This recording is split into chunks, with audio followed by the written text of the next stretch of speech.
Hi everyone, it's Nicole and I'm here with another process video. This is a page kit that I put together probably a few months ago. It's sitting in my stash waiting for me to put a page together.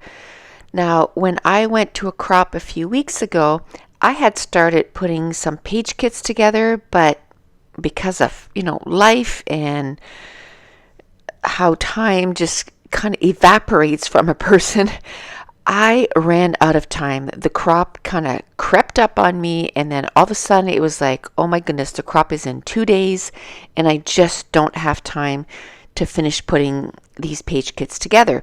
So I started going through my scrap room, and I ended up finding 25 page kits that were put together and ready to go.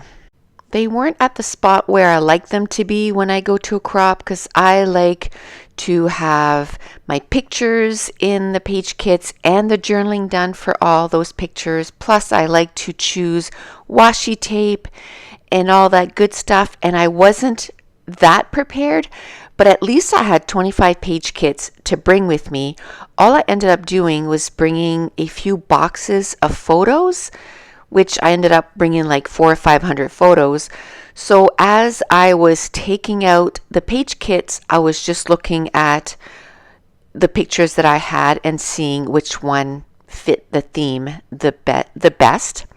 But back to this page kit, when I looked at that and I started going through my pictures, I came upon these pictures of Mason at the zoo, and there's this place at the zoo where you can just pay, it's like $6 or $7, and they get to go, around this path on the back of a horse. And he absolutely loves horses. So this was probably 2017, 2016. So it was quite a few years ago, but it was perfect for this page kit. So I cut down the pictures so I was able to use 4 of them. I cut them down to about 3 by 4. Then I had 2 sheets of scraps, and I'm going to cut them down to 5 by 12, and I'm going to make 2 areas where I'm going to add my pictures. So when I put this page kit together, it was mainly scraps, and it's one of my favorite ways to put a page together. The only sheet that was a full sheet, it was a full pattern paper, and that's what I'm using as the background. From this distance, it just looks like a cream background, but it's actually has a pattern paper. It's like a chevron on the background, but very subtle. I have this brown cardstock, and I'm going to mat each set of 2 photos, and I'm going to make 2 areas on this layout where I cut 2 of the pattern papers at 5 by 12. It really kind of divides the pattern paper in 2, and I'm going to be able to have a couple spots on the layout where I'm going to put pictures and embellishments. Now on the top strip, I'm going to put the pictures at the very left of the layout, and the bottom strip, I'm going to put the pictures on the very right of the layout. Even the way I put down the pictures was kind of strategic. I put the top 2 pictures when he first walked up to the horse and she's helping him put the helmet on, and then the second picture is actually him getting onto the horse. And then the third picture, it was them going down the trail. And then the last picture is them coming around back towards us. A few of the other scraps I had in this page kit was this diamond pattern paper. And it was about 2 by 5. And I'm going to use it as a strip to separate the picture from the journaling card. The 4 by 4 little writing paper, that was also a scrap, and I'm going to use that for my journaling. The bottom strip, that pattern paper that's sort of splotchy, that was also a scrap in the size that it's in. It's about 5.5 by maybe 4, and I'm going to use that as a place to put some embellishments.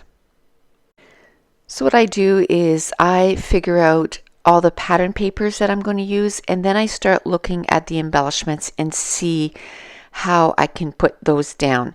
So by just looking at everything that I had in this page kit, it's going to be different than any other layout that maybe I kind of separated the page in two and maybe did two 5x12.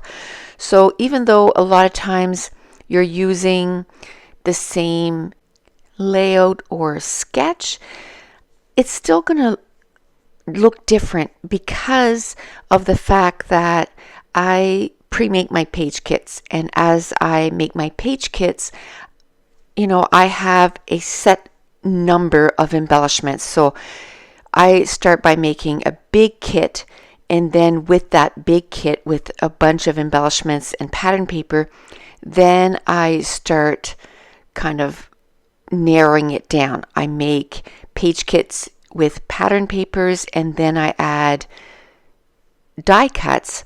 And because I chose a specific amount of die cuts, the die cuts that I put in each of the page kits are all different. I'm not picking from the same thing over and over again. It's all different. So when I open a page kit, I look at the embellishments that I have within this page kit, and then I try to figure out how I can put it all together and come up with a layout that I enjoy. So even though I absolutely love having page kits when I go to a crop, that is not the only time that I use page kits anymore. I use page kits in my scrap room because we all have busy lives. We all have commitments that we have, and I find that having page kits, I'm able to get a ton of layouts done, even though I have a family to take care of and all the other commitments that we have in life. I just find that even though I will only find a half hour, because most of the thinking has already been done for me, I don't have to go upstairs and figure out which pattern papers I'm going to use, which embellishments. I just grab a page kit, and with that page kit I say, what picture can I use? And then I go from there, and usually I can put together a page between 25, 30 minutes to 45 minutes. But back to this layout, I wanted to add another layer. So I took this pattern paper, which is the backside to those diamond paper, and I'm going to add another layer. It just adds more interest to the pictures. And while I'm finishing up this page, I just want to remind you that right now I have put the Scrapathon 5 class down to $20 until April 10th, and it's just in because of the loom and gloom that's just taken over the entire planet, and a lot of people have a lot of time on their hands.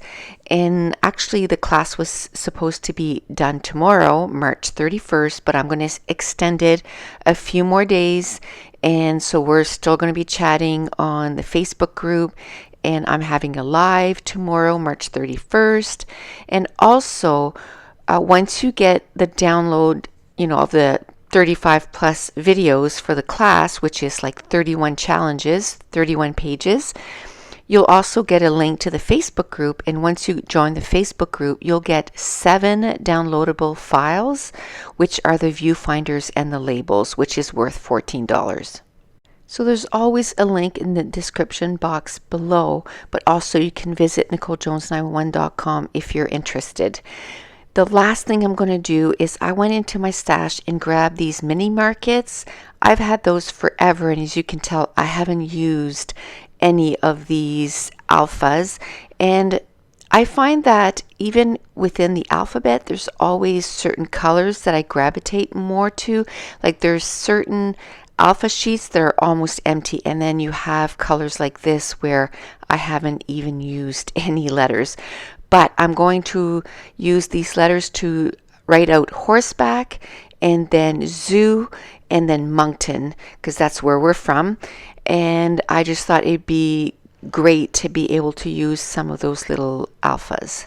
So even though I do have a little bit of room to do some of my journaling. Even if I wasn't doing journaling, there would, just with those little titles, it would be almost enough for the journaling, because, you know, horseback, which is obvious anyway with the photos, but then I did put zoo, so we know it was at the zoo, and then I did put the city. And then underneath the journaling card, I'm going to put the year, because I've been going through my albums lately and I'm noticing that all the layouts that are in my albums are all journaled, but I didn't stamp the year anywhere. So this is something that in 2020, I'm going to make sure that when I scrap that layout, the very least what I need to do is put down the year.